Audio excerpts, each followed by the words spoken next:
गुरुर्ब्रह्मा गुरुर्विष्णु गुरुरेव महेश्वरा गुरुरेव परब्रह्मा तस्मै श्री गुरुवे नमः। अखण्डमण्डलाकारं व्याप्तनयन चराचरं तत्पदं दर्शितं येन तस्मै श्री गुरुवे नमः। तस्मै श्री गुरुवे नमः। ॐ मायातु वरदे देवी त्र्यक्षरे ब्रह्मवादिनी गायत्री छंसा मातः ब्रह्मयो निर्नमोस्तुते। ॐ श्री गुरुवे नमः। ॐ श्री गायत्र्यै नमः। आवाहयामि स्थापयामि ध्यायामि ततो नमस्कारं करोमि। दोनों हाथ जोड़कर भावपूर्ण नमस्कार करेंगे। ओम नमोऽस्ते वारान्ताय सहस्रमूर्तये सहस्रपादाक्षिशिरोरुबाहवे सहस्रनाम्ने पुरुषाय शाश्वते सहस्रकोटि युगधारिणे नमः। सहस्रकोटि युगधारिणे नमः। एक साथ एक स्वर में गायत्री मंत्र का उच्चारण करेंगे। भावना करेंगे कि अखिल विश्व ब्रह्मांड में जो प्राण तत्व है वो हमारे अंदर प्रवेश कर रहा है और हमारा ये जो ज्ञान पक्ष है ये मजबूत हो रहा है। ओम भूर्भुवः स्वः तत्सवितुर्वरेण्यं भर्गो देवस्य धीमहि धियो यो नः प्रचोदयात्। आप सभी भाई बहनों को पुनः एक बार प्रणाम। आइए आज हमारे जो प्रश्न है या जो आज हम सब्जेक्ट पढ़ने वाले हैं, तो सबसे पहले हम समझेंगे कि गायत्री क्या है। हम लोग सब गायत्री साधक हैं, लेकिन हमारे साथ एक थोड़ी सी प्रॉब्लम से होती है कि हमने अभी तक समझा ही नहीं है पूर्ण रूप से कि गायत्री क्या है। यदि पूछा जाए कि गायत्री क्या है, तो सबसे पहले तो प्रश्न ये बनता है कि गायत्री क्या नहीं है। Everything is Gayatri. तो आज हम समझेंगे कि एवरीथिंग मतलब हर एक चीज, चाहे वो पदार्थ जगत हो और चाहे वो आत्मिक क्षेत्र हो, हर कुछ एवरीथिंग, उसके अलावा कुछ है ही नहीं, सब में व्याप्त। कहते हैं ना, कण कण में परमात्मा व्याप्त है। आप लोग रिकॉर्डिंग सुन के इसको बार बार सुन के आप लोग इसको समझ सकते हैं। तो अभी लिखने से ज्यादा समझने का प्रयास करें, क्योंकि रिकॉर्डिंग तो आपको मिल जाएगी। और चूंकि मेरी स्पीड इसलिए भी ज्यादा है क्योंकि मुझे सब्जेक्ट को कंप्लीट करना है, तो रिकॉर्डिंग का ऑप्शन है, आप वहां पर सुने। लेकिन अभी पहले समझें कि गायत्री क्या है। जैसे कहा जाता है कि कण कण में परमात्मा व्याप्त है, तो ये ऐसे ही नहीं कहा जाता कि बस कह दिया, नहीं, इसका पूरा विज्ञान है। ये पूर्ण विज्ञान परम पूज्य गुरुदेव ने गायत्री महाविज्ञान में स्पष्ट किया है कि परम आत्मा परमात्मा, हमारे अंदर आत्मा, हम परमात्मा का अंश हैं, तो ये आत्मा और वो परमात्मा जो अखिल विश्व ब्रह्मांड में समाई हुई है। जैसे पिछली क्लास में मैंने बताया था कि पंच महाभूत जिससे ये सृष्टि बनी, और पंचभूत मतलब जिससे हमारा शरीर बना, पंच महातत्व मतलब जिससे ये पूरा अखिल विश्व ब्रह्मांड बन गया, और उन्हीं से ही ये इन 5 तत्वों से हमारा शरीर बन गया। एक ही बात है, घुमा घुमा के बोला जाता है, तो इसमें हमें कंफ्यूज नहीं होना है। आज हम सब्जेक्ट पर आते हैं कि गायत्री जो कहा जाता है कि कण कण में विद्वान है, कण कण में है, एवरीथिंग इज गायत्री, तो गायत्री है क्या। दूसरा प्रश्न ये आता है कि भाई लोग बार बार कहते हैं कि गायत्री को वेद का अधिकार नहीं, गायत्री को गायत्री मंत्र नहीं करना चाहिए। ये बहुत बड़ी विडंबना है, क्योंकि ज्ञान का अभाव है, इसलिए ऐसे कहा जाता है। फिर एक प्रश्न आता है कि नारी पर प्रतिबंध और लांछन क्यों लगाया गया, कि भाई तुमको वेद का अधिकार नहीं है। और फिर सबसे इम्पोर्टेंट है कि यदि ये सारी बातें हम सबके सामने क्लियर कर भी दें कि ये अमुक अमुक बात है, इसलिए हमको भी करना चाहिए गायत्री मंत्र, तो फिर वहां से एक प्रश्न जो आता है जबरदस्त वाला, वो क्या आता है, गायत्री को शाप लगा हुआ है, उसका विमोचन होना चाहिए, उत्कीलन होना चाहिए। तो एक्चुअली ये है क्या, विमोचन, शाप और उत्कीलन, ये है क्या, इसके विषय में आज हम लोग विस्तार से चर्चा करेंगे। तो आइए, मैं यहाँ से वीडियो ऑन कर रही हूँ और मैं यहाँ पर आप लोगों को इसके हिसाब से बताऊंगी। मेरा स्क्रीन पर नहीं, हाँ ये अभी आया मेरा स्क्रीन पर, देखिए ये आपको स्क्रीन दिख रही होगी। दीदी मेरी इसमें स्क्रीन आप पूरा कर दीजिए, इसमें मुझे कम दिख रहा है एक्चुअली। अमृता दीदी, अमृता दीदी, ये स्क्रीन में जो गुरुदेव माता जी है ना, अब उनके जगह में दीदी स्क्रीन शेयर करेंगी।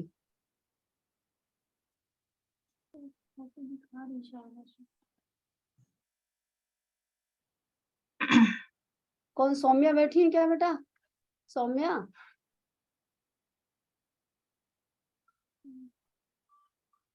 चलिए कोई बात नहीं, मैं इसी से थोड़ा सा प्रयास करती हूँ आप लोगों को जितना दिख जाए। अमृता दीदी, ये दीदी ना स्क्रीन शेयर करेंगी, तो मैं इसको वो कर गुरुदेव के देती चित्र को हूँ, मैं ऐड हटा देती करिएगा। हूँ। चलिए।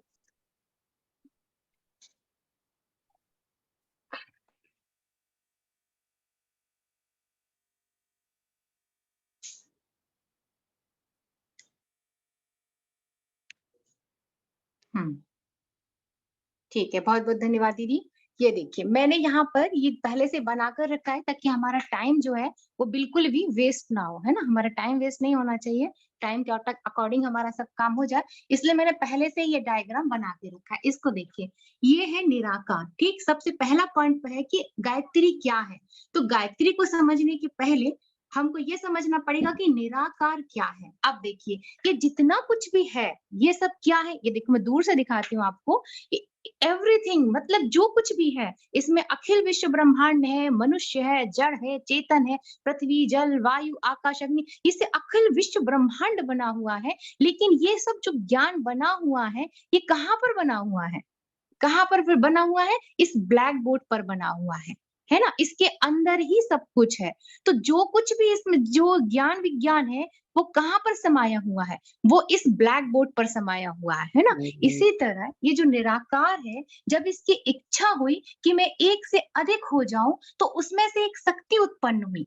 देखिए, शक्ति प्रकट हुई, उसमें से बाहर नहीं निकली। जैसे ये पूरा ब्लैक बोर्ड है, अब इच्छा हुई कि मैं ज्ञान की बातें कहूं, ज्ञान की बातें बोलूं, ज्ञान की बातें समझाऊं, तो ये जो ज्ञान है ये इसी के अंदर प्रकट कर दिया गया, गुरुदेव की बातों को यहाँ पर लिख दिया गया। उसी तरह ये जो निराकार है, इसके अंदर से मूल से जब इसकी इच्छा हुई एको हम बहुश्यामी, अर्थात मैं एक से अधिक हो जाऊं, तो इसके मूल से, इसके सेंटर पॉइंट से, इसलिए इसको क्या कहते हैं? अंतःकरण। अंतःकरण से, मूल से, जैसे हमारी बॉडी का अंतःकरण क्या है? हमारा हार्ट, हमारा लीवर, किडनी, गुर्दे, सब कुछ ठीक तरीके से चलता रहेगा। लेकिन यदि हमारा हार्ट बंद हो जाए तो तुरंत डेथ हो जाती है ना? क्यों? मूल क्या हो गया हमारा? हृदय हो गया, हार्ट हो गया हमारा। उसी तरह ये परमात्मा की मूल शक्ति है। एवरीथिंग इज परमात्मा, लेकिन इसकी जो मूल है, मूल शक्ति क्या है? आदि शक्ति। तो अब इसकी आदि शक्ति को हम क्या कहते हैं? इच्छा शक्ति भी कहते हैं, है ना? क्यों? क्योंकि इसकी इच्छा हुई कि मैं एक से अधिक हो जाऊं, एको हम बहुश्यामी, तो वहां से क्या हुई? एक शक्ति प्रकट हो गई, उसी के अंदर ही प्रकट हो रही है। तो वो जब शक्ति प्रकट हुई तो वो किस रूप में प्रकट हुई? वो ओमकार के रूप में प्रकट हुई, और वो नाद के रूप में प्रकट हुई। किसके रूप में प्रकट हुई? ये आदि शक्ति गायत्री ओमकार के रूप में और नाद के रूप में प्रकट हुई। ठीक है, अब देखिए इस चीज को समझिए कि जब कोई चीज से आप कहोगे दीदी ये नाद क्या है और ये शब्द क्या है? जैसे मान लीजिए मैं कोई चीज पटक देती हूँ, गिरा देती हूँ, कोई चीज टकरा जाती है ना जब किसी चीज से, जैसे मान लो एग्जाम्पल के लिए मैंने गिलास को गिरा दिया। अब गिलास को गिराने से वो उसमें घर्षण हुआ पृथ्वी के संपर्क में आने से, तो क्या हुआ? वो जो गिलास है उसकी आवाज आएगी टन। लेकिन आवाज कैसी आई थी? एक आवाज आती है, एक साउंड, इसको हम कह नहीं सकते कि वो क्या है, ये सिर्फ अनुभव किया जा सकता है कि कुछ साउंड था। अब वो साउंड एक शब्द होता है उसका, ठीक? जैसे अब साउंड को आपने क्या नाम दे दिया? टन का नाम दे दिया। एक घंटा बजता है, घड़ियाल बजता है, और उसमें मारते हैं, जो घंटा रहता है उसमें जब हम डंडी को मारते हैं तो कैसी आवाज आती है? टन। तो वो तो एक ध्वनि है। लेकिन यदि हम पूछें किसी से कि भाई ये कैसी आवाज आ रही थी, तो आप कहोगे घंटे की टन की आवाज है। तो कहने का मतलब है एक ही चीज के दो अलग अलग रूप हैं, एक ही सिक्के के दो पहलू हैं। ये जो ओमकार है, जब इसमें से एक शक्ति प्रकट हुई तो इसी से जाके टकराई। जैसे आपको कोई शब्द बोलना है तो आपके अंदर की वायु आपके मुंह से टकराई, आपके दांतों से टकराई, आपकी जिह्वा से टकराई, आपके तालू से टकराई, तो वो शब्द बन गया, और शब्द बन गया तो वो बाहर आके प्रकट हो गया। ठीक। तो उसी तरह इस निराकार की शक्ति इसी से टकराई, और जब इससे टकराई तो उससे ओंकार की ध्वनि प्रकट हुई। ये ओंकार शब्द के रूप में भी है और ये ओंकार नाद के रूप में भी है। अब नाद के रूप में ये नाद के रूप में स्वर लहरियां आ उ मा, ये विभिन्न प्रकार से इस तरह की ध्वनियां हैं। और शब्द के रूप में आ उ मा और विभिन्न प्रकार की जो जितने भी शब्द गुंज बने हुए ना, सब इसी के ही रूप है। आ का ही पूरा विस्तार लेता आ गया। ठीक है, ये पक्ष मैंने आप लोगों को समझा दिया। अब फिर से समझिए कि ये जो निराकार है, इसकी जब इच्छा हुई कि मैं एक से अधिक हो जाऊं, तो उसमें से एक शक्ति प्रकट हुई जिसको हम कहते हैं आद्य शक्ति। अब भाई ये तो बाहर आ गई, अब इसको इसका ये क्या है, उसकी इच्छा शक्ति है। अब इसको क्या काम करना है कि मुझे इस सृष्टि का निर्माण करना है, तभी तो वो प्रकट हुई है ना। कि मैं भी, जैसे आपकी इच्छा हो रही कि भाई मुझे चाय बनाना है, मुझे चाय पीनी है, आपकी इच्छा है मुझे चाय पीनी है, तो आप क्या करोगे, उठोगे और जाके रसोई में काम करोगे, और काम करोगे तो चाय बन जाएगी और आप तृप्त हो जाओगे कि वाह क्या चाय थी। तो उसी प्रकार से इस निराकार की जब इच्छा हुई कि मैं एक से अधिक हो जाऊं, तो उसमें से ये जो शक्ति प्रकट हुई वो आद्य शक्ति है। अब इसका क्या काम है, ये प्रकट तो हो गई, अब इसकी इच्छा की पूर्ति करना है। पूर्ति करना है तो क्या करना है, सृष्टि बनाना है। तो सृष्टि कैसे बनेगी, सृष्टि बनाने के लिए इसने अपने आप को 3 भागों में विभाजित किया, सत, रज और तम। अब आप प्रश्न करोगे कि जब ये मूल है तो इसको अपने एक ही तरीके की सृष्टि बना देता, इसको सत, रज और तम ये 3 भागों में विभक्त होने की जरूरत क्यों पड़ गई। सृष्टि को चलाने के लिए, बनाने के लिए और अपने आप में विलीन करने के लिए एक ही शक्ति काफी थी, आद्य शक्ति ओंकार ही काफी था। इसने अपने आप को 3 भागों में क्यों बांटा, इसलिए बांटा जैसे कि कोई फिल्म कलाकार होता है ना, और उसको जब कोई मूवी बनानी होती है, तो यदि वो पूरा खलनायक ही खलनायक अपनी मूवी में डाल देगा, तो क्या आप पिक्चर देखने जाओगे, आपको उस पिक्चर में कोई रस आएगा। पूरे ही खलनायक खलनायक भरे हुई है, कुछ ना लड़ाई होगी ना मोहब्बत होगी, कुछ भी नहीं होगा और पिक्चर फ्लॉप हो जाएगी। ठीक, इसी तरह यदि हीरो ही हीरो आ जाए, तो क्या पिक्चर में कोई रस आएगा, कुछ नहीं आएगा। अब जो पिक्चर जो है, फिल्म जो है वो फ्लॉप हो जाएगी, आनंद नहीं आएगा। तो चूंकि ये सृष्टि आनंद के लिए बनी हुई है, इसलिए इसमें विभिन्न प्रकार की चीजों का होना आवश्यक है। ठीक, तभी ये सृष्टि बन पाएगी। इसलिए इस गायत्री ने, इस आद्य शक्ति ने, जिसके विभिन्न विभिन्न नाम है, किसी ने इसको योग माया कहा, किसी ने इसको प्रकृति कहा, किसी ने इसको शक्ति कहा, किसी ने इसको लक्ष्मी कहा, किसी ने इसको सरस्वती कहा, किसी ने इसको महाकाली कहा। विभिन्न विभिन्न प्रकारों से इसके नाम अनेक है, जिसने जो समझा उसका नाम दे दिया। बट मूल बात ये हो रही है कि ये 1 से 2 हो गए। पहले अकेला था और फिर ये प्रकट हो गई, मतलब उसकी जो क्रिया भाग है वही ब्रह्म है, वही काम कर रहा है, लेकिन अब उसका क्रिया पक्ष हमको दिख रहा है। ठीक, तो अभी 1 से ये 2 हो गए। अब इसने सृष्टि बनाने की जैसी ही सोची, तो इसने अपने आप को 3 भागों में बांटा। अब 3 भागों में क्यों बांटा, मैंने आपको समझा दिया भाई कि क्यों बांटा, क्योंकि इसको आनंद के लिए सृष्टि बनानी थी, एक सी सृष्टि इसको पसंद नहीं। कैसे, वो तो मूवी नहीं बनती ना फिर। अच्छा, तो इस सत और रज को हम क्या कहते हैं, कोई इसको ब्रह्मा कहता है, कोई इसको विष्णु कहता है, कोई इसको महेश कहता है, कोई इसको ब्रह्माणी कहता है, कोई इसको कमलानी कहता है, कोई इसको रुद्राणी कहता है। अब देखिए यहाँ से कॉन्सेप्ट मैं आपको कैसे समझाती हूँ। आप लोग कहती ना, तुम ब्रह्माणी रुद्राणी तुम कमला रानी, आगम निगम बखानी तुमसे वो पटरानी। कभी इन मंत्रों को ध्यान से सुना, इन गानों को, ये जो आरतियां वगैरह है, चालीसा है, इसको जब हम ध्यान से समझेंगे तो पूरा विज्ञान विज्ञान हमारे सामने अंदर आ जाएगा। तुम ब्रह्माणी, तुम रुद्राणी, तुम कमलानी, तुम ही ब्रह्मा की शक्ति हो, तुम ही विष्णु की शक्ति हो और तुम ही रुद्र की शक्ति हो। है ना, ये शक्ति कहाँ से ले रही है, ब्रह्मा, ये विष्णु, ये महेश। ब्रह्मा की शक्ति को ब्रह्माणी कहते हैं, विष्णु की शक्ति को कमलानी कहते हैं और महेश की शक्ति को रुद्राणी कहते हैं। ये कोई अलग अलग भाग नहीं है, एक्चुअली उनका क्रिया शक्तियों का बताया गया है ना। जैसे 1 से 2 हो गए, लक्ष्मी नारायण, तो लक्ष्मी क्या है, उसकी शक्ति, और ये नारायण क्या है, वो स्वयं है, और उसका क्रिया भाग जो है वो उसका पत्नी बना दिया उसको। तो वहां इस स्तर पर पति पत्नी टाइप कुछ नहीं होता। हम चूंकि मनुष्य है तो हमको यही भाषा समझ में आती, तो इसी तरीके से इन सब चीजों को हमने गढ़ दिया। तो ये अब क्लियर हो गया यहाँ तक। यदि प्रश्न कोई आए तो तुरंत कॉपी में नोट करते जाएं, फिर मैं लास्ट में आपको क्लियर करूंगी। ये ज्ञान विज्ञान मत लिखिए, इसका आपको रिकॉर्डिंग मिलेगी, आप प्रश्न लिखिए, कहाँ पे प्रश्न अटका। ये निराकार निराकार से शक्ति प्रकट हुई आदि शक्ति, इसने अपनी शक्ति को 3 भागों में बांटा, सत्य रज तम, जिसको हम कहते हैं ब्रह्मा विष्णु महेश, हम कहते हैं ब्रह्माणी रुद्राणी कमलानी, या कोई कहता है हीम श्रीम क्लीम। और ये क्या है? सत्य, ये ज्ञान पक्ष है, ये क्रिया पक्ष है, और ये पदार्थ की शक्ति है। यदि मूल भाव से देखें, सही तरीके से समझा जाए, तो सिर्फ 2 प्रकार की शक्ति प्रकट हुई थी, एक सत्य और एक तम। लेकिन जहां पर ये दोनों मिले, उससे रज उत्पन्न हुआ, है ना। रज जहां पर, जैसे गंगा यमुना, और लेकिन जहां पर ये मिल गई गंगा यमुना, तो उसको क्या कह देते हैं? सरस्वती कह देते हैं। मोटा मोटा समझा रही हूँ, गायत्री महाविज्ञान आप लोग पढ़ेंगे तो आपको ज्यादा अच्छे से समझ में आएगा। अब इस सत्य का मतलब क्या होता है? क्योंकि ये ब्रह्मा है, तो ये क्रिएशन करता है, ये बनाने का काम करता है, ठीक। ये इसको हम ईश्वर की श्रेणी में रखते हैं। रज अर्थात विष्णु, ये क्या करता है? चलाने का काम करता है। और ये जो तम है, तम अर्थात अपने आप में विलीन करना, चीजों को खत्म करना। मतलब जैसे कहते हैं ना महाकाल, महाकाल क्या करता है? अनीति अत्याचार का उन्मूलन कर देता है, खत्म कर देता है। यदि पूरे संसार में अनीति अत्याचार खत्म ना किया जाए, तो क्या ये सृष्टि बचेगी?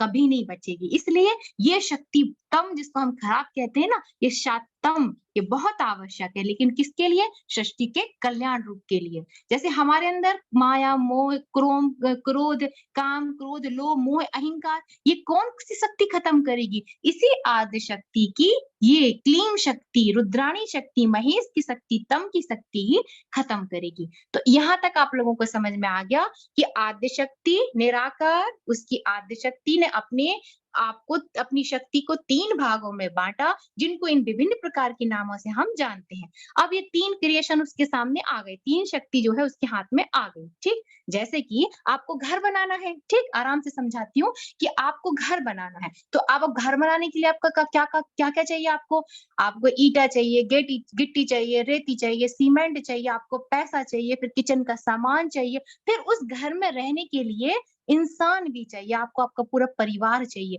तो ये पूरा मटेरियल है सृष्टि, और सृष्टि में रहने वाले जीवधारियों का ये पूरा मटेरियल है, ठीक। इतना यहाँ से आप कहते हैं कि परमात्मा निर्लिप्त और निर्विकार है। देखिए इसको समझिए, परमात्मा अर्थात आदि शक्ति गायत्री, वो सब में व्याप्त है, क्योंकि उसी की ऊर्जा से ये विभिन्न प्रकार के काम हो रहे हैं। लेकिन फिर भी ये इससे ऊपर है। कैसे? जैसे कमल पर विराजमान रहती है, कमल की प्रकृति क्या होती है? पानी में रहता है, और उसकी डंडी पानी में रहती है, लेकिन वो पानी के ऊपर होता है कमल, ठीक। अब अचानक से उस तालाब में पानी भर जाए, तो क्या होता है? डंडी और ऊपर हो जाती है। कुछ भी हो जाए, कमल उस पानी में नहीं डूबता। इसलिए गायत्री को इसके ऊपर निर्लिप्त निर्विकार है, संसार को बना रही है, चला रही है, अपने आप में विलीन कर रही है, फिर भी इससे ऊपर है, निर्लिप्त निर्विकार है। इसलिए कहा जाता है परमात्मा निर्लिप्त और निर्विकार है। इसको बहुत सारे एग्जाम्पल से समझा सकते हैं, बट ठीक है। तो यहाँ तक आपका कॉन्सेप्ट क्लियर हो गया। आद्य शक्ति से 3 शक्ति धाराएं। अब ये मोटा मोटा हमारे सामने बनाने की शक्ति, चलाने की शक्ति और अपने आप में विलीन करने की शक्ति हाथ में आ गई। तो अब जब ये हमारे पास पैसा आ गया, सामान आ गया, सब कुछ आ गया, तो अब क्या करें? चलो अब सृष्टि बनाते हैं। तो इस सत्य रज तम 3 गुण हैं ये एक्चुअल में, ठीक। ये 3 गुण हैं। इन 3 गुणों के हिसाब से 2 प्रकार की सृष्टि बनाई। क्यों?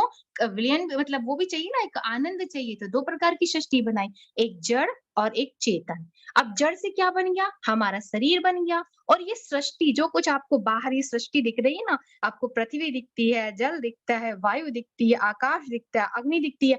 पीछे की क्लास में मैंने आपको आप लोगों ने पढ़ रहे थे व्यक्ति निर्माण, तो भाई पहले व्यक्ति तो समझे कि व्यक्ति है क्या, व्यक्ति क्या है। हम तो इसको ही व्यक्ति समझ रहे हैं, ठीक। ये टोटल है। तो इसलिए हमने सबसे पहले वो समझा था कि पहले आप लोग व्यक्ति समझिए कि व्यक्ति क्या है। तो अब ये जड़ बनाया, जड़ किससे बनेगा? जिस हमारा शरीर किससे बना है? 5 तत्वों से बना है, पृथ्वी, जल, वायु, आकाश और अग्नि, ठीक। इसको हम क्या कहते हैं? सावित्री। अब देखिए इसको मूल में जाइए। चलिए इसको पहले ऐसे समझते हैं। 2 प्रकार की शक्ति बन रही है, एक जड़ और एक चेतन। जड़ के लिए क्या-क्या चीज चाहिए? पृथ्वी, जल, वायु, आकाश और अग्नि।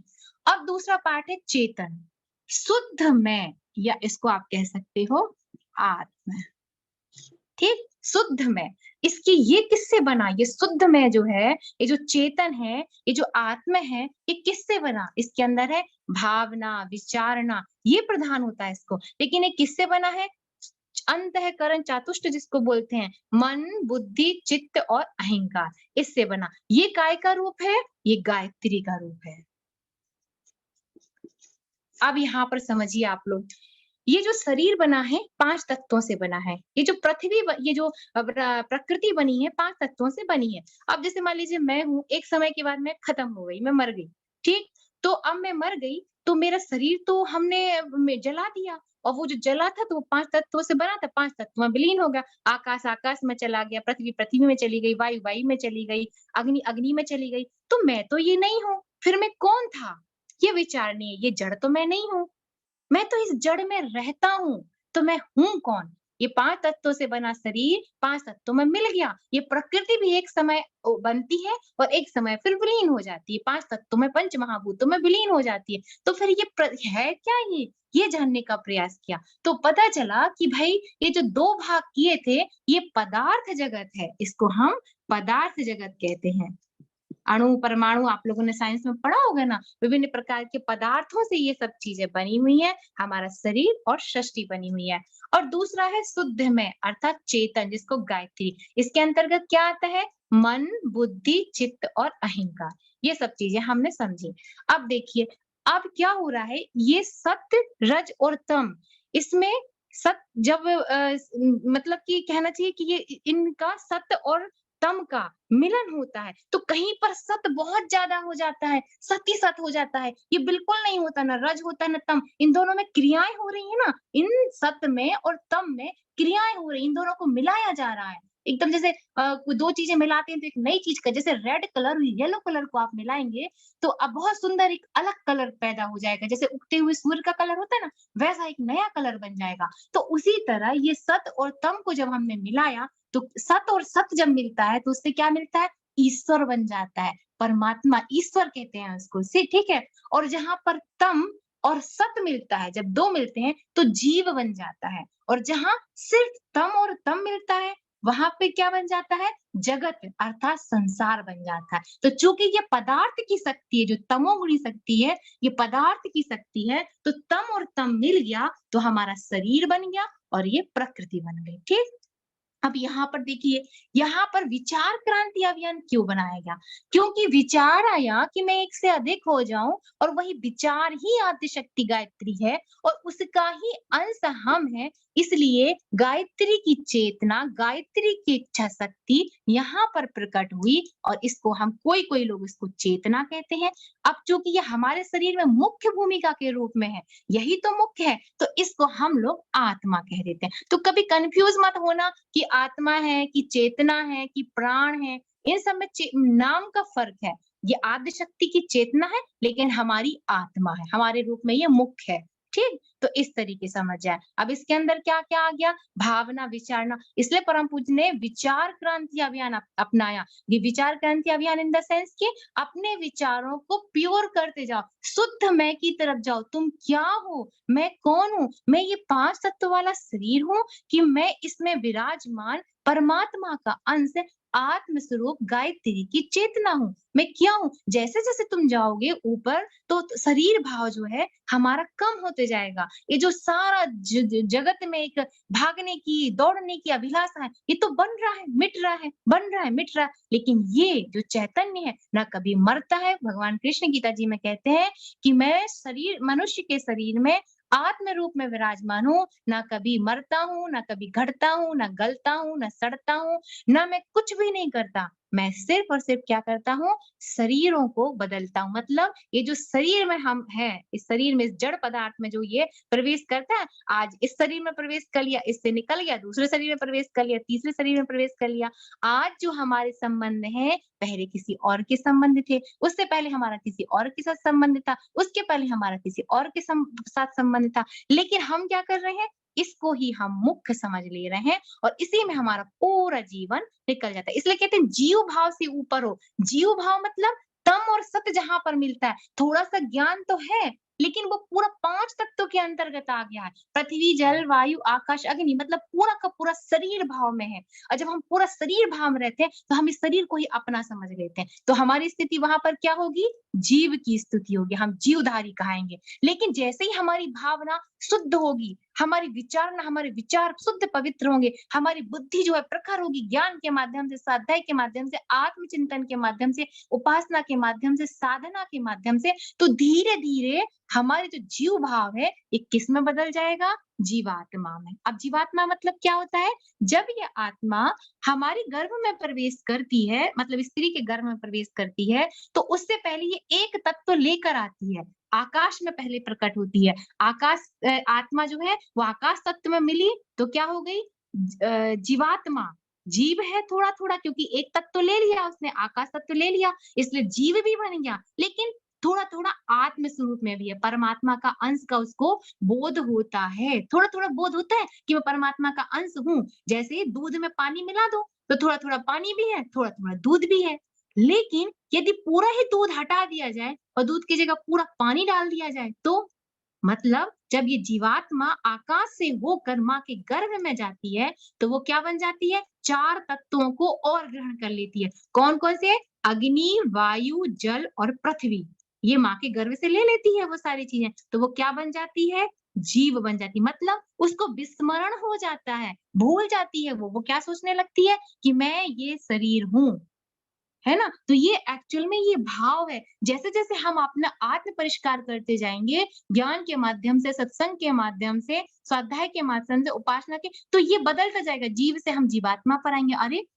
ये शरीर तो खत्म हो जाता है, लेकिन मैंने इस शरीर के लिए झूठ बोला, इस शरीर के लिए मैंने मान-अपमान की बात कही, इस शरीर के लिए मैंने चुगली करी, इस शरीर से तो मेरा अब इस कर इस शरीर के लिए रहे हैं, जो एक दिन खत्म हो जाएगा, लेकिन हम कर्म बना ले रहे हैं और फिर बार-बार नाना प्रकार की जन्म से विभिन्न प्रकार के कुकर्म करते हुए हम भोगने के लिए आते हैं। तो ये यहाँ कॉन्सेप्ट क्लियर हो गया कि आदि शक्ति। अब हम सभी नीचे से ऊपर की तरफ जाएँगे, ठीक? कैसे नीचे से ऊपर की तरफ जाएँगे? जड़ और चेतन। जड़ क्या है? हमारा शरीर और इसके अंदर क्या है? आत्मा। तो ये आत्मा और ये जड़ किससे आया? इस ब्रह्मा, विष्णु, महेश अर्थात सत्य, रज, तम से आया। अब ये ब्रह्मा, विष्णु, महेश कहाँ से आए?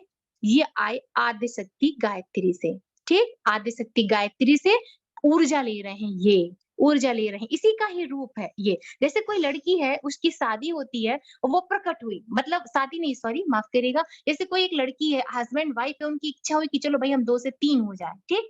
अब 2 से 3 हो जाए तो वो इच्छा किसके रूप में प्रकट हुई? एक कन्या के रूप में प्रकट हुई। हम पैदा हो गए, ठीक? हम सब पैदा हो गए।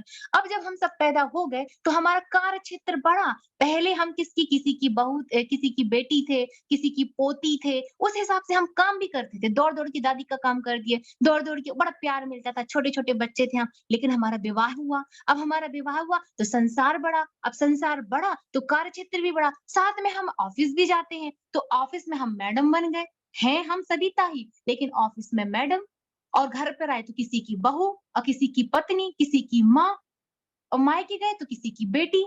देखिए, हर जगह के हमारे रिश्ते अलग-अलग, अलग-अलग हैं, लेकिन हम जिसके पास जाते हैं, हम उसी गेटअप में जाते हैं। हमारा जो कार्य क्षेत्र होगा बिल्कुल ऑफिस में जाएँगे तो साड़ी-वाड़ी पहन के जाएँगे, पर्स-वर्स, चश्मा-वश्मा लगा के जाएँगे, वे ऑफ टॉकिंग जो हमारी बात करने का तरीका रहेगा, बिल्कुल अलग रहेगा। लेकिन सास के पास जाएँगे तो सर में पल्ला ले लेंगे और मम्मी जी प्रणाम करते हुए चरण दबाएँगे, खाने-पीने की व्यवस्था करेंगे और बच्चे के पास यदि हम चले गए, तो हम जैसे भी हैं, जो पहने, पहने, बस जाके उसको गोद से लड़ा लेंगे, सिर्फ प्यार और सिर्फ प्यार करेंगे। पति के पास जाएँगे तो बिल्कुल अलग भूमिका में रहेंगे, पति के हिसाब से रहेंगे और माँ पक्ष पे चले गए तो यहाँ का सारा भूल जाएँगे, बिल्कुल बेटी बन जाएँगे। यही है आद्यशक्ति गायत्री। Everything is Gayatri. जो कुछ भी है, ये सब गायत्री है। इसका क्रिया क्षेत्र अलग-अलग है। कहीं पर ये ब्रह्मा के रूप में है, कहीं पर ये विष्णु के रूप में है, कहीं पर ये महेश के रूप में है। अब इन महेश को कोई हनुमान कहता है, ठीक? कितने सारे इनने वो किए अपना प्रकट हुए किसी न किसी रूप में।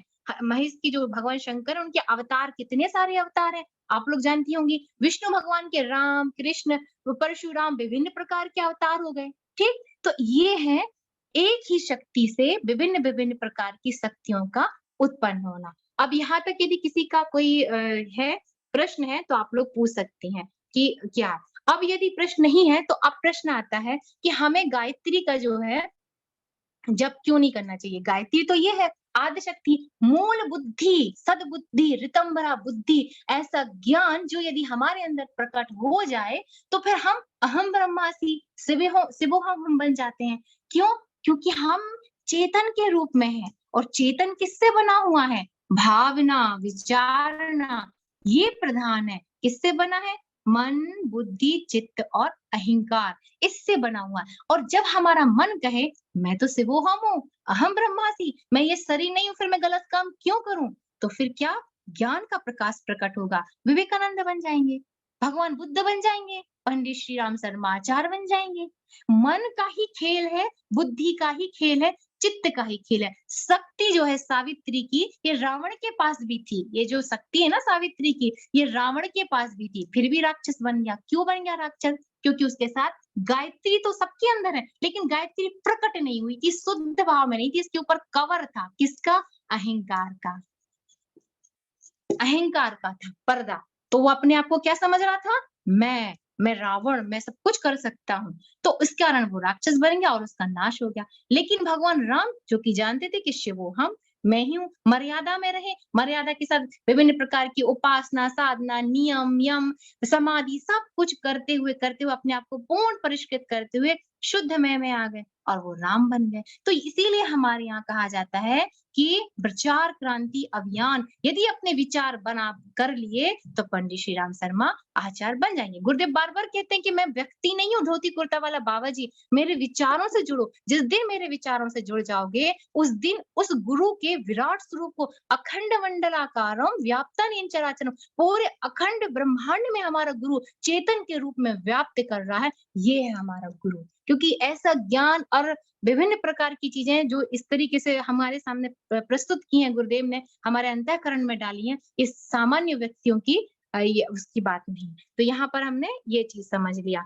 अब यहाँ पर ये आप लोगों का भी मैंने क्लियर कर दिया कि ये ओमकार के रूप में प्रकट हुई। अब यदि कोई साधनात्मक बहनें होंगी जो बहुत ज्यादा साधना करती होंगी, तो उनके मन में प्रश्न आ सकता है कि दीदी आपने ये ओमकार बताया, ये और ये नाद बताया और ये शब्द बताया, यहाँ तक हम कैसे पहुंचे? मतलब आद्य शक्ति तक हम कैसे पहुंचे?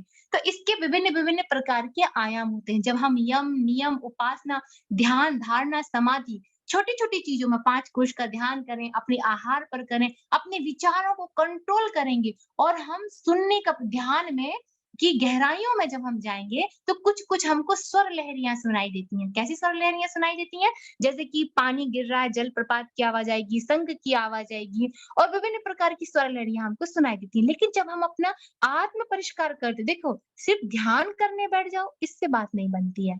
पूरा परिष्कार मन, बुद्धि, चित्त, अहंकार सबको ठीक करते हुए, अपने कर्तव्यों का बोध करते हुए जब ध्यान करोगे तो मन शांत रहेगा और जब शांत मन से आप ध्यान करेंगे तो शुरुआत में तो स्वर लहरियाँ सुनाई देंगी और जब इन स्वर लहरियों को आप ठीक तरीके से पकड़ लोगे, जकड़ लोगे, उस पर खूब फोकस करोगे, ध्यान करोगे, तो धीरे-धीरे आपको आ, ऊ और माँ इसकी गुंजन सुनाई देने लगेगी और जब इन पर आप गुंजन को और अच्छे से समझोगे, पकड़ोगे, मान लो आ की रस्सी मिल गई आपको, सिर्फ आ इस टाइप से कुछ सुनाई दे रहा है ना, तो इसका मुझे अनुभव नहीं है, तो इसका जब ये आपको सुनाई देने लगेगा, तो इस इन तीनों में से आप किसी को भी पकड़ लेना, या आ को या ऊ को और म को, जो भी आपको सुनाई दे रहा है, उसको आप पकड़िए। जब आप उसको और पराकाष्ठा पर जाएँगे, उसको ध्यान करेंगे, तो आपको सिर्फ और सिर्फ क्या से सुनाई देगा? और जब ये सुनोगे ना, आप माँ की गुंजन आप सुनोगे, तो आपको यहाँ पे अनुभव होगा कि इसमें आ, ऊ और माँ तीनों का ही शब्द है अंदर, लेकिन वो हमको प्रत्यक्ष कानों से सुनाई नहीं दे रहा है ना? वो है उसके अंदर, लेकिन सुनाई क्या दे रहा, अनुभव क्या हो रहा? सिर्फ और सिर्फ माँ की गुंजन। इसको अभी समझ में नहीं आया हो, तो एग्ज़ाम्पल से समझिए। जैसे मैं अभी यहाँ पर कोई लोहे की चीज़ गिरा देती हूँ, ठीक? और लोहे की चीज गिरा दी और मैंने आपसे पूछा कि दीदी ये आवाज किसकी थी, तो आप बोलोगे लोहे की, तो मैं बोलूंगी कि लोहे की आवाज कैसी होती दीदी, वो तो बताओ, मैंने तो कभी लोहे की आवाज सुनी ही नहीं, कैसी होती है लोहे की आवाज? तो आप नहीं बता पाओगे कि लोहे की आवाज कैसी होती। या कोई कांच गिर गया तो आप बोलोगे गिरने की आवाज आई थी ना, अब वो गिरा क्या है, लकड़ी गिरी कि क्या गिरा, ये सिर्फ अनुभव से प्राप्त हो सकता है। इसके लिए कोई शब्द नहीं होते, कोई ना कोई कुछ ना कुछ शब्द बना लेता है, इसी में ही सारी प्रॉब्लम्स क्रिएट हो जाती है कि कहीं इसको माया कह दिया, कहीं इसको शक्ति कह दी, कहीं इसको प्रकृति कह दी। अब जो समझने वाले हैं ज्ञान के माध्यम से आगे बढ़ गए, वो इसी में गोल-गोल घूमते रहते हैं कि भई एक ने तो इसको आद्य शक्ति कहा था, दूसरा आके इसको गायत्री कह रहा है, तीसरा आके इसको लक्ष्मी कह रहा है, चौथा आके इसको आद्य शक्ति कह रहा है, पांचवा आके इसको कुछ और कह रहा है। तो अब जो समझने वाले व्यक्ति हैं वो इसमें गोल-गोल घूम के ज्ञान की पराकाष्ठा पर पहुँचते ही नहीं है। तो सीधा-सीधा मेथड ये है कि इसको अनुभव से ही जाना जा सकता है। जो साधना करता है वही यहाँ तक पहुँच सकता है और वो बता सकता है कि भाई ये ओम का गुंजन क्या। अब जब यहाँ तक पहुँचोगे तो विभिन्न प्रकार की रिद्धियाँ, सिद्धियाँ प्राप्त होने लगेंगी। बहुत प्रकार की सिद्धियाँ, रिद्धियाँ जो कहोगे वो सत्य हो जाएगा और सब कुछ एवरीथिंग जैसे भगवान का स्वरूप है ना, उसी-उसी तरीके का हमारा स्वरूप होने लगेगा। और हमारे अंदर बहुत सारे जो ज्ञान है वो अंदर से ही प्रकट होने लगेगा। हमें बाहर के ज्ञान की आवश्यकता नहीं पड़ती। देखिए जैसे कि हम जो भोजन खाते हैं, है ना? और जल पीते हैं, उससे हमको एनर्जी मिलती है। यदि हम कुछ दिन तक भोजन, जल, पानी वगैरह कुछ नहीं खाएँगे, तो क्या हम जिंदा रह सकते हैं? नहीं रह सकते, हम मर जाएँगे।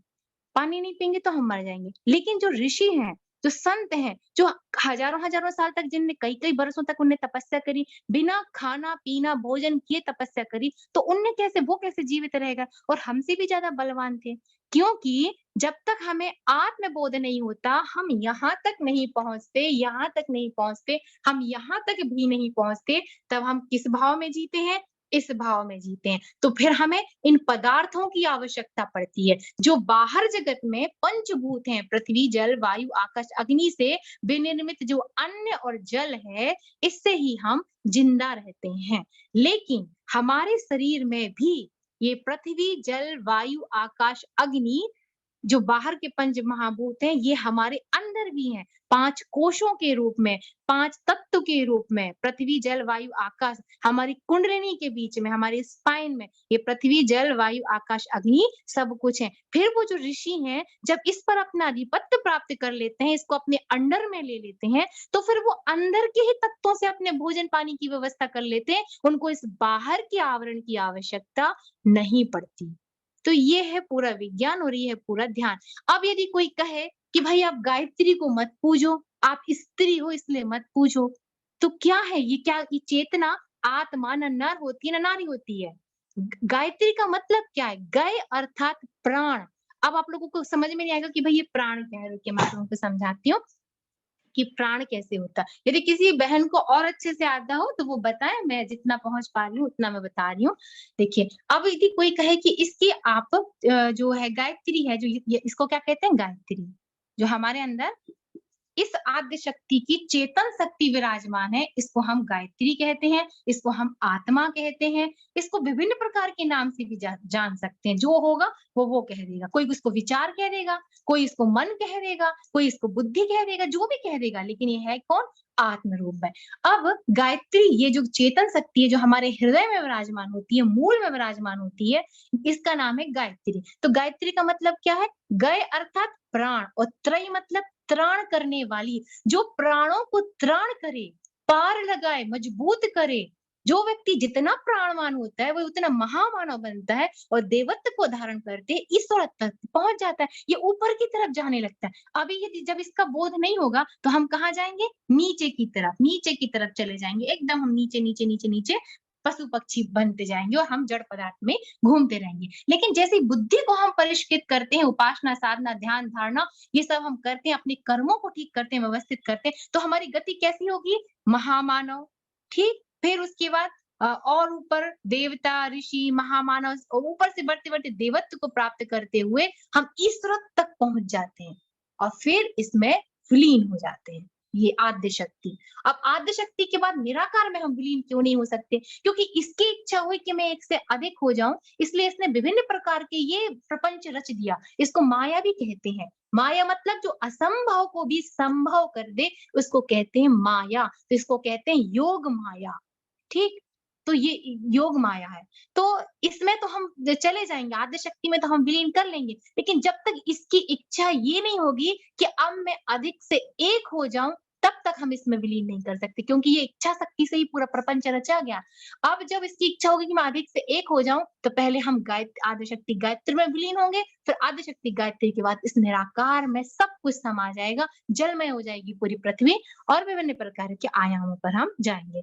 तो अब यहाँ पर हमने फिर बताया आपको गायत्री अर्थात गय अर्थात प्राण और त्रय मतलब त्राण करने वाली। तो जो प्राणों को त्राण करे वह है गायत्री। तो अब प्राण क्या स्त्री के अंदर नहीं होते, सिर्फ पुरुष के अंदर होते हैं, स्त्री के अंदर प्राण नहीं होते, तो वो अपने प्राणों को क्यों व्यवस्थित नहीं करे?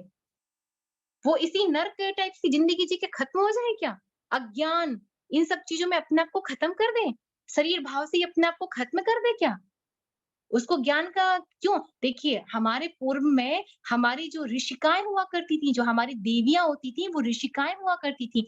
ये जो ओमकार है, ये किसी ऋषि ने सुना और इसके ज्ञान विज्ञान को समझाया कि ओमकार सतनाम, एक ओमकार ही है जो सत्य है और इसी में अखिल विश्व ब्रह्मांड समाया हुआ है। इस ओमकार में पूरी सृष्टि जो है, ये ओमकार में ही है। इसके अंदर ही है ब्रह्मा, इसके अंदर ही है विष्णु, इसके अंदर ही है महेश, एक बना रहा है, एक चला रहा है, एक विलीन कर रहा है। लेकिन ये सब हो किसके अंदर रहा है?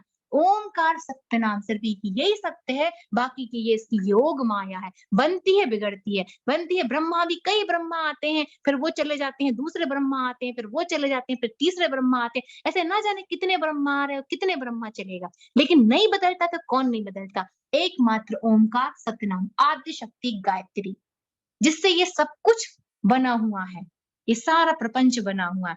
तो जब हमारे ऋषि मुनि हैं, जो ऋषि मुनि जब ध्यान करते थे, बहुत गहराई में जाते थे, तब उनने जाना कि ये जो ओमकार है, इसमें अखिल विश्व ब्रह्मांड की सारी शक्ति समाई हुई है।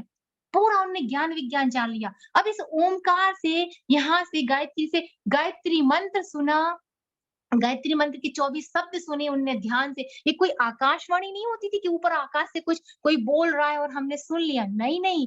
जब ध्यान करते हैं तो हमारे अंतःकरण में विभिन्न प्रकार, जैसे आप लोग ध्यान करते हैं ना गुरुदेव का, आज गुरुदेव बहुत इतनी प्रॉब्लम्स है, आज ठीक नहीं लग रहा गुरुदेव, मुझे इसने ऐसा बोला, अंदर से एक आवाज आती है, बेटा तुम ऐसे कर रहे हो, ऐसे नहीं करो, ऐसे करोगे तो ठीक हो जाएगी। जैसे कई बार मुझे कोई चीजें समझ में नहीं आती तो मैं जाके किताब रख देती हूँ गुरुदेव के सामने, गुरुदेव कुछ समझ में नहीं आ रहा, बिल्कुल ऊपर से निकल रहा, हम तो योग वाले मार्ग हैं और आपने कहा हमको ये सावित्री कुंडली तंत्र पकड़ा दिया, ये तो हमको बिल्कुल समझ में नहीं आ रहा, परंतु ये वाले मार्ग के हैं, तो क्या करें गुरुदेव? अंतर से प्रेरणा आती है, एक अंदर से ही वो ज्ञान विज्ञान आने लगता है जो बाहर किताबों में नहीं मिलता।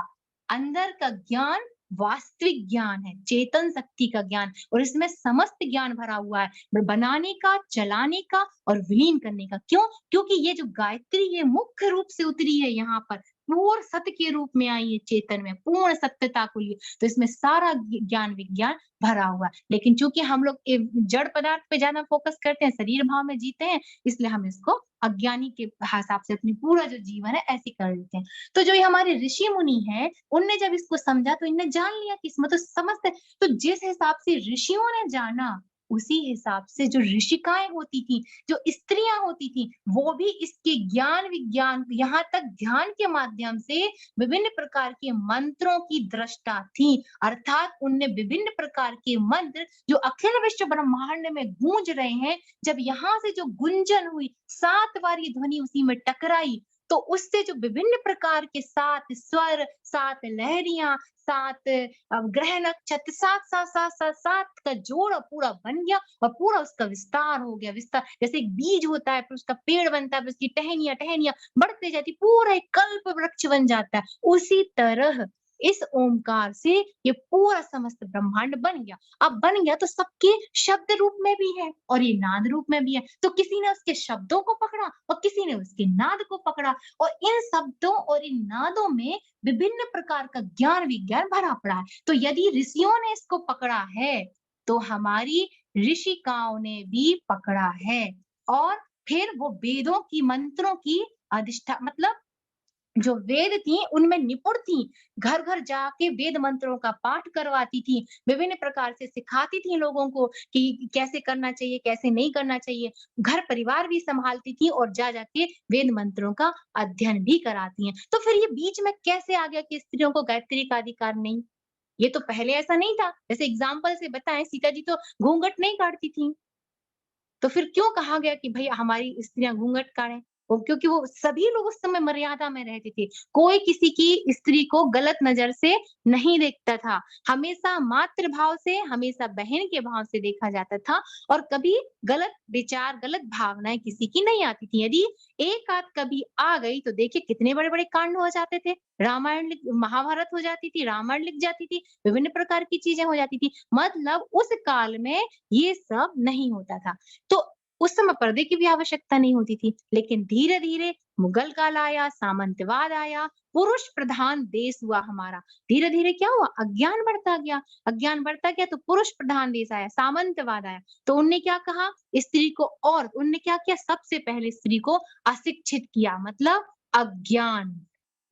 अज्ञान जब हमारे अंदर आया तो ये क्या है? कल्प वृक्ष है। ये जो गायत्री है ये कल्प वृक्ष है। इस ये किसी से ना लेना ना देना, निर्लिप्त और निर्विकार है। इसके पास आप जैसा बैठोगे, जैसा सोचोगे, बिल्कुल वैसा ही होता जाएगा। गुरुदेव कहते हैं परम पूज्य गुरुदेव कि बेटा गायत्री कल्प वृक्ष है। जब गायत्री का जप करो तो पहले ध्यान धारणा कर लिया करो, मन को ये नहीं कि चलते फिरते लप लप लप लप लप गायत्री मत नहीं बाबा। वो क्या है?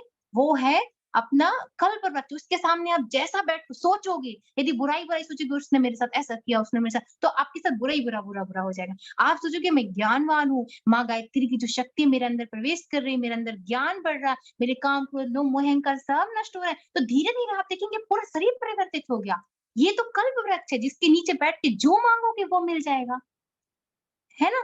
ये है। गायत्री जब बरसती है तो किसी एक के लिए नहीं बरसती है, बरसती तो सबका कल्याण करती है। आप बाहर खड़े हो जाओ रोड में और आप बादलों से कहो मेरे मुँह में मुझे प्यास लगी है, पानी गिराओ मेरे मुँह में, कभी नहीं गिराएगा। लेकिन जब गिराएगा तो सबके लिए गिराएगा। इसीलिए जब हम आद्य शक्ति गायत्री की साधना करते हैं और हम विश्व कल्याण की बात करते हैं, तो ये सब पर बरसती उस सब में तो हम भी आते हैं। तो देखिए परम पूज्य गुरुदेव को क्या उन्होंने हमारे लिए वो मतलब पूरा उन्होंने पी लिया, वो आद्य शक्ति स्वरूप हो गए और फिर वो ज्ञान उन्होंने हमको कितना सुंदर कि भाई इनके अंदर तो इतना ज्ञान है जब तक पढ़ेंगे लिखेंगे पता नहीं कब तक इनको इतना ज्ञान विज्ञान समझाऊंगा जब इनको खोलना तो है नहीं है ना गायत्री महाविज्ञान खोलना है ना सावित्री कुंडली खोलना है तो मैं क्या करूं तो उन्होंने हमको लोक कल्याण में लगा दिया बेटा लोक कल्याण करो सब अपने भाई बहन है अच्छे से रहो नेक काम करो दूसरों का कल्याण करो जब तुम ये दूसरों के कल्याण के लिए आगे बढ़ोगे तो निश्चित तौर पर गायत्री की साधना से सुखी लोक कल्याण हो रहा है तो स्वतः ही बरसती है तो सबके ऊपर बरसती है तो जहां से बात गई कि कल्याण हो तो वहां पर भी बारिश हुई तो हमारा भी कल्याण हो गया ये है पूरा इसका ज्ञान विज्ञान अब लोग कह सकते हैं कि भाई यहाँ पर एक प्रश्न आ सकता है इसलिए मैं सारे प्रश्नों के उत्तर पहले दे देती हूँ फिर आप लोग हमसे बात पूछ लीजिएगा गायत्री अर्थात मैंने कहा गय अर्थात प्राण और त्रय मतलब त्राण करने वाली तो जो प्राणों का त्राण करे वो है गायत्री आप लोग कुछ कह रहे हैं अभी चल रहा है देखो खत्म भी होने वाला है रिकॉर्डिंग कर रहे अच्छा चलिए आप लोगों की पर्सनल बात है ये तो जैसे अब ये क्या है जैसे देखिए निराक ये क्या है प्राण क्या होते हैं और चेतना क्या होती है जैसे ये आत्मा है गुरुदेव कहते हैं ना अंगुष्ठा जितती है जैसे ये अंगूठा है ना ये इस टाइप से होती है हमारे गुरुदेव ने बार बार बताया कि अंतःकरण में ऐसी अब ये ऊपर की तरफ झुका हुआ है ऊपर की तरफ झुका मतलब ध्यानात्मक है ध्यानात्मक है मतलब पूर्ण बोध में है जैसे हम किसी का ध्यान करते हैं ना प्रभु का तो हम ऊपर की तरफ देखते हैं कि हे प्रभु ऊपर की तरफ देखते हो ना दोनों हाथ जोड़ के तो ऊपर की तरफ देखिए क्या बोलते हो हे प्रभु मतलब ऊपर परमात्मा है तो ये इसको भी ध्यान है कि मैं परमात्मा का अंश जीवात्मा हूँ इसलिए ये ध्यानात्मक है अब इसका जो प्रकाश है ये देखो ये जो प्रकाश है ये क्या है ये निर्लिप्त और निर्विकार है ये जो है ये आत्मा ये निर्लिप्त और निर्विकार है ठीक और ये इसकी चेतना है चेतना अर्थात उसके प्रकाश उसका प्रकाश ये मन बुद्धि चित्त अहंकार अब हमारा मन अब मन बुद्धि चित्त अहंकार इसका क्रिया भाग क्या है प्राण 3 भाग में होती है ये आत्मा उसका प्रकाश चेतना उसका क्रिया भाग प्राण अब ये प्राण क्या काम करता है हमारे शरीर में 5 तत्वों से जो हमारा शरीर बना हुआ है इसमें विभिन्न प्रकार की नस नाड़ियां ये सब जो बनी है ना ये किसके माध्यम से बनी है जड़ में इतनी शक्ति नहीं है कि वो शुक्राणु और अंडाणु के मिलन से जो जमता है जो बच्चे का एक वो आता है वो अपने आप बढ़ जाए ये जो प्राण है ये उसमें प्रवेश करते हैं। जब ये प्राण, ये आत्मा की शक्ति का क्रिया भाग जब इसमें प्रवेश करता है तो प्राणों के स्पंदन से, मतलब उसकी जो गतिशीलता है, उसकी गतिशीलता से ये विभिन्न प्रकार का हमारा शरीर बन जाता है। और जब पूरा खोल बच्चे का बन जाता है तो ये उसमें प्रवेश कर जाता है। ये जब तक गर्भ के बाहर ही रहता है, ये आत्मा गर्भ के बाहर ही होती है। तो ये प्राणों को त्राण करने वाली गति। यदि आप समझ में ना आए तो ऐसे समझ लो जैसे ये सूर्य है, या आपको समझ में नहीं आएगा लेकिन इससे समझ में आएगा कि यथा ब्रह्मांड तथा पिंड कैसे होता है। ये जो सूर्य है, ठीक, ये सूर्य तो कभी किसी चीज में लिप्त नहीं है ना, कुछ नहीं है, ये तो आपके पास आता नहीं है। आपके पास आता कौन है? ये तो अपनी एक ही जगह है, आपसे बहुत दूर है। तो कौन आया आपके पास? इसकी किरणें आई। किरणें कहाँ आई? शरीर में आई, पृथ्वी पर आई, तो पृथ्वी में जीवन मिला, हमको भी जीवन मिला। लेकिन इसका जो क्रिया भाग है, पेड़ में गया तो पेड़ बढ़ने लगा, शरीर में गया तो शरीर पोषित हो गया, अन्न में गया तो अन्न अपना काम करने लगा। जितना भी ये जो क्रिया पक्ष हम देख रहे हैं, ये सूर्य की किरणों का क्रिया भाग है सब कुछ।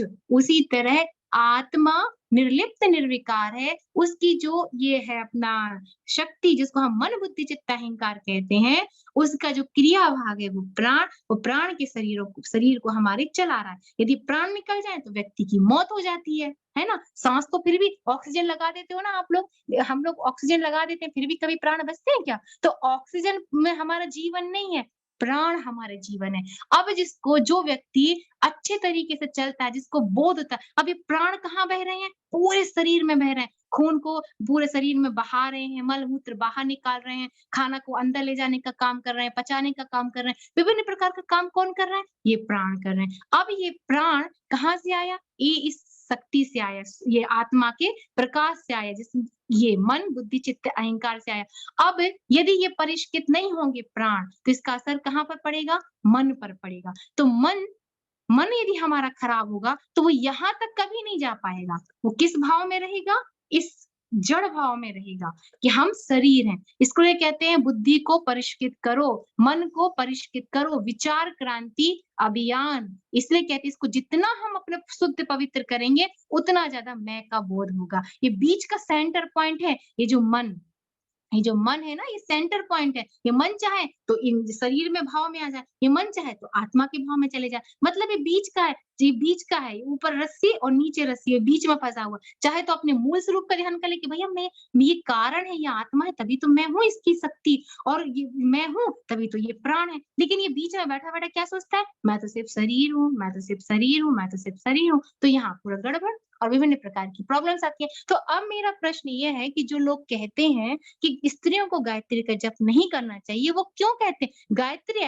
एवरीथिंग इज गायत्री, सब कुछ तो ये आद्य शक्ति गायत्री तो सब में समाई हुई है। चाहे जड़ में कहो, चाहे चेतन में कहो, किसी भी, चाहे ब्रह्मा में कहो, चाहे विष्णु में कहो, चाहे महेश में कहो, आत्मा ना नर होती है ना नारी होती है, ये तो शरीर होता है नर और नारी। तो फिर क्यों कहा गया कि क्यों? क्योंकि पुरुष प्रधान देश था, तो ये नहीं चाहते थे कि स्त्री कभी आ गया, तो उन्होंने पढ़ाया नहीं, अज्ञान आ गया, इसलिए सारे वेदों को मना कर दे कि भाई जब तुम्हें शरीर का ही बस बोध है, घर परिवार का भी ठीक से बोध नहीं है, समाज का भी ठीक से बोध नहीं है, तो फिर ये तो बहुत ऊंची चीज है, इसका बोध क्या आएगा? तो उनको डब्बे में बंद करके सिर्फ और सिर्फ यूज बस, इसलिए ही हमको बना दिया गया। तो अब इसके लिए हमें क्या करना चाहिए? अपनी बुद्धि और विवेक को प्रखर करना चाहिए। जब हम बुद्धि विवेक को प्रखर करेंगे तो हम कहाँ की श्रेणी में आ जाएंगे? इन ऋषिकाओं की श्रेणी में आ जाएंगे, जो वेदों का अध्ययन करके वेदों को पढ़ाती थी, वेदों को समझाती थी। ये हमारा ये पक्ष है। अब यदि किसी बहन के प्रश्न है तो आप लोग आ जाए प्रश्न में।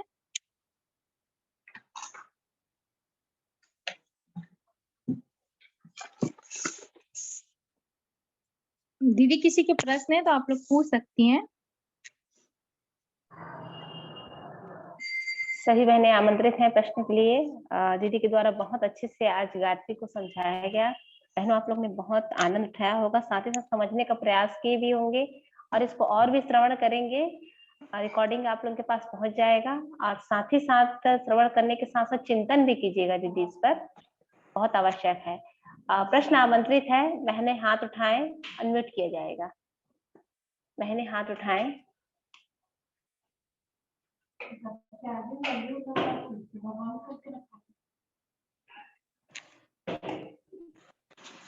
अभी किसी बहन के कोई प्रश्न नहीं आ रहा है तो मैं एक बात और आप लोगों को क्लियर करती हूँ कि जैसे कहते हैं ना कि स्त्रियों को वेद का अधिकार नहीं, वो ताड़ना के अधिकारी हैं। एक एग्जाम्पल से मैं आप लोगों को समझाती हूँ कि रामायण में स्त्रियों के 8 गुण बताए गए हैं। क्या बताए?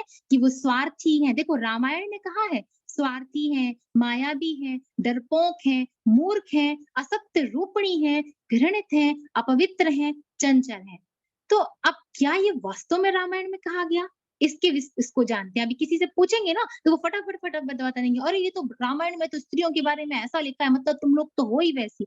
अब देखो इस ज्ञान पक्ष को समझते हैं। हमारे यहाँ जो धर्म शास्त्र की कथाएं हैं और पौराणिक कथाएं हैं, यह कितनी सही है और कितनी गलत है, इसका इतना महत्व नहीं है जितना कि इसका कि उसकी व्याख्या कौन कर रहा है। जिस व्यक्ति को इसमें आस्था ही नहीं है, जो जिसको इसका ज्ञान विज्ञान ही नहीं पता, वो यदि इसकी व्याख्या करेगा तो वो तो ऐसे ही कहेगा कि स्त्रियां स्वार्थी है, मायावी है, डरपोक है, मूर्ख है, क्योंकि उसने अध्ययन ही नहीं किया। उसने सुना और उसको प्रस्तुत कर दिया। जैसे KNOW, नो मतलब होता है जानना, और NOW नो मतलब होता है नहीं। अब मैं आपसे कहूं आई नो, मतलब आप सोचोगे अरे दीदी तो मना कर रही थी कि नहीं मैं नहीं, लेकिन मैंने कहा मैं जानती हूँ। ये होता है अर्थ का अनर्थ। इसलिए ठीक तरीके का ज्ञान, आधा ज्ञान बहुत खतरनाक होता है।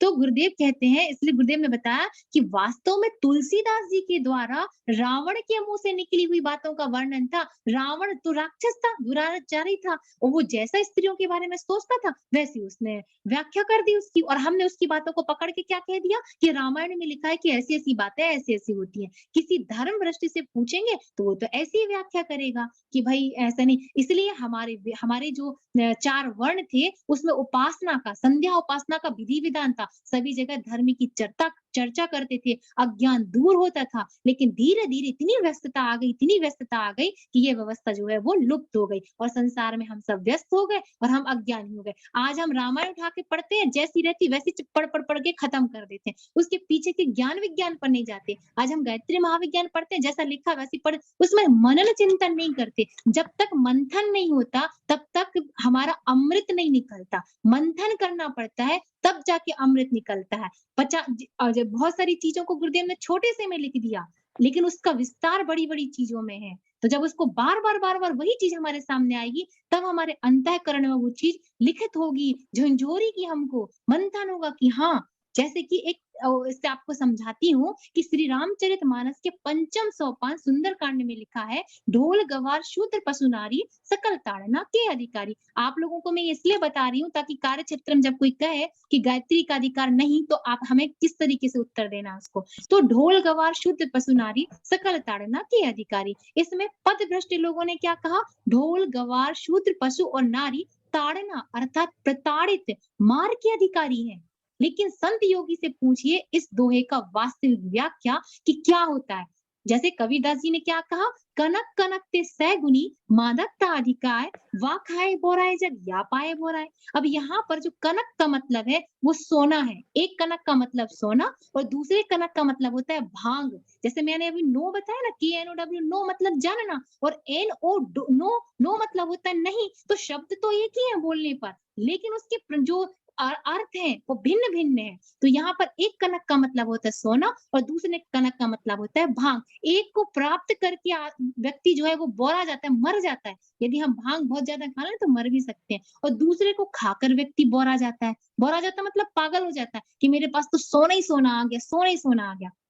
इसका कहने का मतलब है एक ही शब्द के 2 अलग अलग अर्थ हैं। इसी प्रकार ताड़ना शब्द के 4 जगह जो प्रयुक्त किया गया है उसके अलग अलग अर्थ हैं। ढोल को ताड़ना अर्थात शास्त्रीय संगीत के आधार पर ताल देने की बात कही है। जब उसको हम सही तरीके से थाप देते हैं, ताल देते हैं, तो एक राग उत्पन्न होता है। कहने का तात्पर्य पीटना नहीं है, ढोल को एक ताल देना है शास्त्रीय संगीत के हिसाब से। तो यहाँ पर ताड़ने का मतलब ढोल को ताड़ना मतलब उसको शास्त्रीय संगीत के हिसाब से थाप देने से है। और गवार अर्थात विवेकहीन, है ना। आप लोग कुछ कहना चाह रही हैं तो आप बताइए। हाँ। गवार का मतलब, हाँ दीदी बोलिए। हाँ दीदी प्रणाम। सभी दीदी लोगों को मेरा प्रणाम। सविता दीदी, मैं ये जानना चाह रही थी, जब एक जो आत्मा है तो प्राण के रूप में शिशु के अंदर आ रहा है, ठीक है दीदी, सुनाई दे रहा है? हाँ दीदी सुनाई दे रहा, बट मैं पहले अपनी कंप्लीट। जैसे आत्मा है तो प्राण के शिशु के अंदर आया, प्राण के रूप में प्रवाहित हो रहा है, तो उसमें वह आत्मा भी आता है क्या दीदी?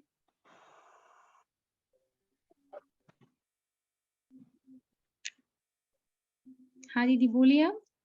दीदी जैसे अभी आप डायग्राम में समझा रहे थे, तो हाँ जो एक शिशु का निर्माण होता है तो प्राण के रूप में आ रहा है, वहां प्राण उसमें प्रवाहित हो रहा है, तो वहां उसका आत्मा क्रिया भी आ भाग, रहा है। हाँ दीदी उसकी क्रिया भाग आता है। आत्मा जो है वो गर्भ के चारों तरफ भ्रमण करती है, घूमती है, और वो मतलब वो जब देखती है ना हस्बैंड वाइफ का, जब ये शुक्राणु और अंडाणु का जब ये होता है, तब जाके उसका क्रिया भाग अंदर जाता है। जैसे फैक्ट्री की विद्युत जो है, हमारे घर में इलेक्ट्रिक तो बनी नहीं है, बल्ब तो लगा नहीं है, और पूरी की पूरी विद्युत सीधे की सीधा यहाँ पर आ जाए तो क्या हो जाएगा? क्या कोई चीज सब बर्बाद हो जाएगा? तो उसी तरह जब तक खोल नहीं बनेगा तब तक आत्मा प्रवेश नहीं करती है। तो पहले उसका क्रिया भाग आता है। आप खाली प्लॉट में तो अंदर नहीं घुस जाएंगी, पहले आप घर को बनाएंगी। जब आपका घर पूरा बन जाएगा तो घर को बनाने में क्या लग रही, आपकी क्रिया हो रही है, आप बार बार उसको देखने जा रहे हो, लेबर ला रहे हो, विभिन्न प्रकार का काम कर रहे हो, है ना? तो जी उसके हिसाब से बनती है। ठीक है दीदी। दीदी, और एक प्रश्न था मेरा, सविता दीदी। हाँ हाँ दीदी बोलिए, सुन रही हूँ मैं। दीदी सुनिए ना, जैसे हम लोग कोई सामाजिक कार्यक्रम में गए हैं, तो वहां हम लोग को कुछ बोलना है मान लीजिए, तो हम उनके सामने तो गायत्री ज्यादा हम लोग नहीं बोल सकते, क्योंकि वो कई लोग सुनना चाहते हैं, तो उसमें हम किस तरह से उनके सामने इसको परोसे, मिशन का कार्य को थोड़ा उसके बारे में तो दीदी यही मार्गदर्शन। तो मैं समझा रही थी, लेकिन आपने बीच में मुझे क्वेश्चन किया। यही तो आपको जी समझा रही थी कि हमें किस तरीके से बोलना है ना? तो जब जी बोलेंगे हम तभी तब हम स्वयं समझ जाएंगे। जैसे भी मैं कनक कनकते सैगुनी मादकता आदि का ये वाला मैं जो समझा रही थी ना दीदी, मैं उसी पर ही आ रही थी आप लोगों को समझाने के लिए, है ना? तो इसको पहले आप जी सुनिए। तो जैसे कि पहले मैंने बताया कि ढोल का जो मतलब होता है वो ताल देने से होता है, और गवार का मतलब क्या होता है? विवेकहीन। अब यदि किसी व्यक्ति विवेकहीन है, पुरुष को हम यदि कोई काम दे दें और वो नजर ना रखे यदि हम उसके काम पर, तो वो सारा का सारा काम गड़बड़ कर देगा। तो यहाँ पर ताड़ने का मतलब है दृष्टि रखने से है। उस पुरुष पर दृष्टि रखो ताकि कार्य में कोई गड़बड़ी ना हो, है ना? अर्थात उस पर नजर रखने की बात कही गई है। और शूद्र अर्थात ज्ञान का अभाव, लेकिन बहुत मेहनती होते हैं, निकृष्ट नहीं होते हैं, वो बहुत मेहनती होते हैं। शूद्र का प्रादुर्भाव तो स्वयं श्री चरणों से हुआ है, तो श्री चरणों की वंदना तो हम सब करते हैं, तो वो निकृष्ट कैसे हो गया? तो यहाँ शूद्र की ताड़ना की जो बात कही गई है, वो वास्तव में जो शास्त्रों वेदों से हटकर आचरण करने वाले व्यक्ति हैं, उनको संबोधित किया गया है। जो शास्त्र से हटकर, वेद अर्थात ज्ञान से हटकर आचरण करते हैं, वास्तविक ज्ञान से हटकर आचरण करते हैं, उनको प्रताड़ित करने की बात कही गई है। पशु को ताड़ना अर्थात उसकी देखभाल करना। पशु कृषि से लेकर भरण पोषण तक के कार्य करते थे, यदि उनकी सही से देखभाल नहीं की तो कितनी हानि हो जाएगी समाज को। इसलिए यहाँ ताड़ने से तात्पर्य है उनकी देखभाल करना। स्त्री को ताड़ने से क्या तात्पर्य है? सुरक्षा प्रदान करना। क्यों? क्योंकि शास्त्रों में स्त्री को अनमोल रत्न कहा गया, जो सृष्टि के कल्याण के लिए महामानवों को जन्म देती है, पालन करती है, घर परिवार समाज सभी को विवेकपूर्ण ढंग से ममतामयी बनकर सही दिशा प्रदान करती है। अनेक ऋषिकाएं हुई थी, वेद मंत्रों की दृष्टा थी। अपाला, घोषा, सरस्वती, सूर्या, सावित्री, अदिति, लोपा, मुद्रा, विश्ववारा, सत, इन सबको नमन है। झांसी की रानी, अहिल्याबाई, कितनी सारी ये है, लेकिन चूंकि हमने इसका अध्ययन नहीं किया इसलिए हम बोल नहीं पाते, है ना? तो हम सभी जानते हैं, लेकिन जो पदभ्रष्ट राक्षस प्रवृत्ति के धर्म विमुख लोग होते हैं वो इसका मूल्य नहीं समझते। तो इन लोगों से रक्षा करने की बात कही गई है। यहाँ पर ताड़ना का अर्थ है उनको ताड़ो, मतलब उन पर एक दृष्टि रखो, उनको सुरक्षा प्रदान करो, ताकि इस टाइप के जो लोग हैं वो इन पर कभी भी गलत नजर ना रख पाए। इसलिए जो ऊपर कहा है वो इसलिए एक ही लाइन को चार चार तरीके से कहा। दीदी आप लोग अपना माइक बंद करें तो मैं अपनी बात ठीक से कह पाऊंगी। और दूसरा अभी जो दीदी ने पूछा है कि गायत्री मंत्र स्त्रियों को नहीं करना चाहिए, इसका उत्तर यदि आपको देना है तो सबसे पहले आप ये प्रश्न रखिए उनके सामने कि गायत्री का मतलब क्या है, कौन है गायत्री? उन्होंने कहा चलिए मैं आपसे कहती हूँ, अरे बेटा गायत्री मंत्र आपको नहीं जपना चाहिए, गायत्री की उपासना नहीं करना चाहिए। तो आपका उत्तर क्या होगा? क्यों? आप उनको प्रणाम करिए, प्रणाम आचार्य जी, आप मुझे ये बताइए कि गायत्री कौन है और क्यों नहीं करना चाहिए? गायत्री का मीनिंग क्या होता है? फिर वो बोलेंगे वो बहुत अद्भुत शक्ति है। तो नहीं, मुझे जानना है कि वो कैसी अद्भुत शक्ति है, उसका ज्ञान विज्ञान मुझे आप बताइए। और यदि जब वो ना बता पाए तो इसीलिए तो मैंने पूरे ब्लैक बोर्ड पे आपको पूरा ज्ञान विज्ञान बताया उसका कि गायत्री आदि शक्ति, एवरीथिंग इज गायत्री, सब कुछ।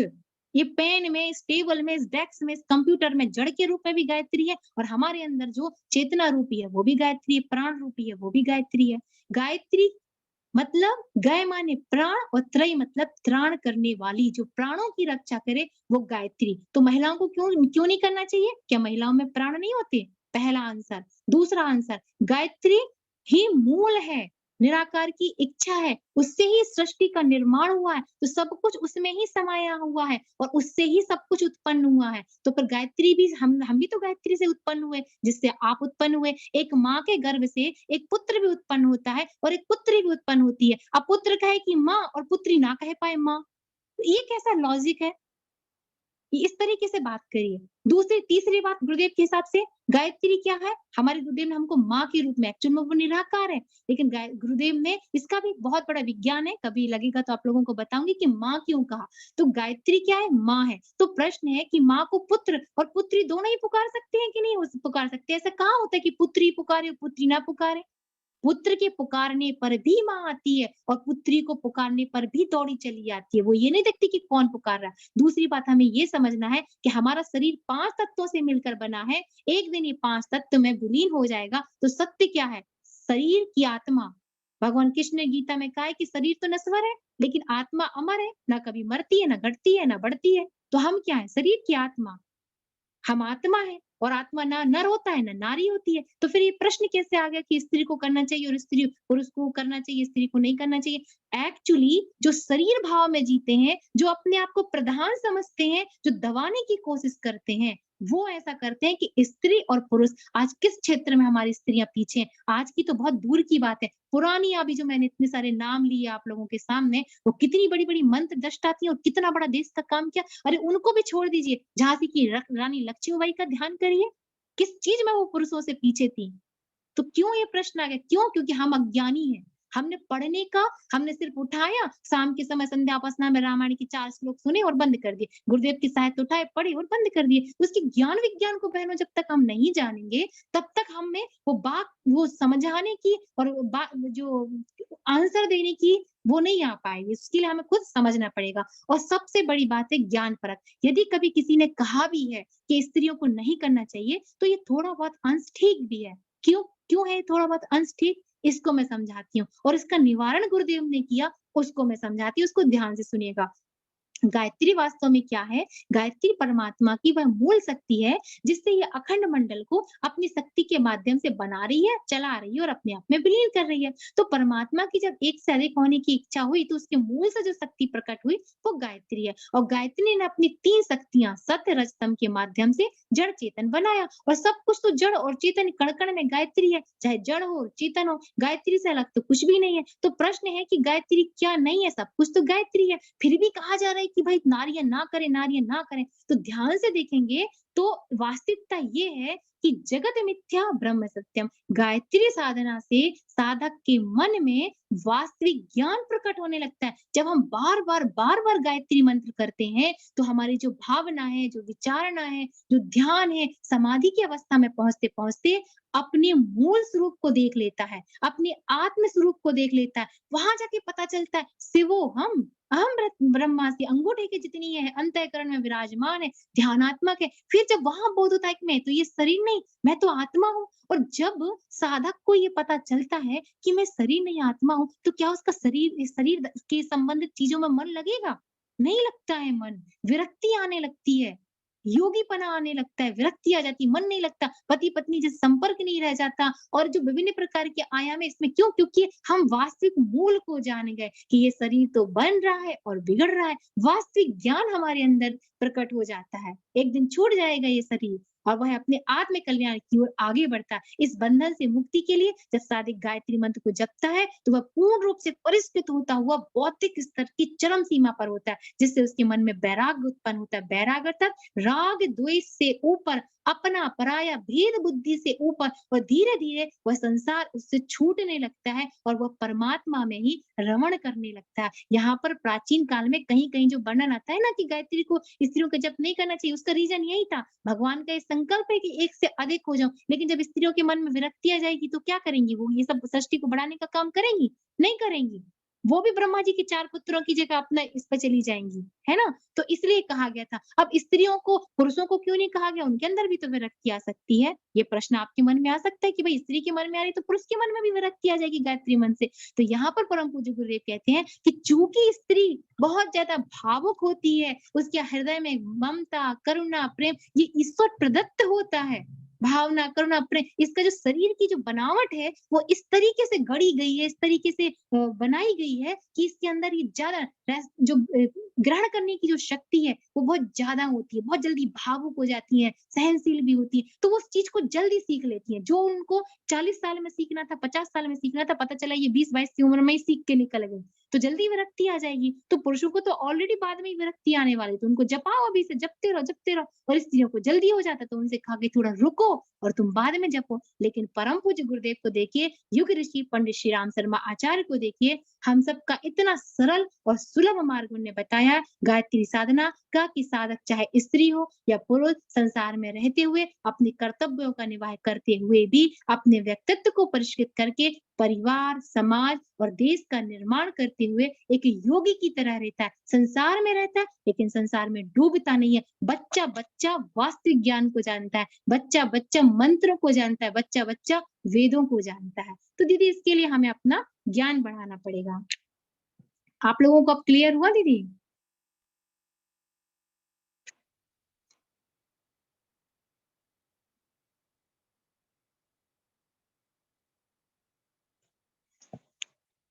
दीदी आइए आप लोग, आपको कोई प्रश्न है तो आप पूछ लीजिए आप लोग। पूनम स्वर्णकार दीदी।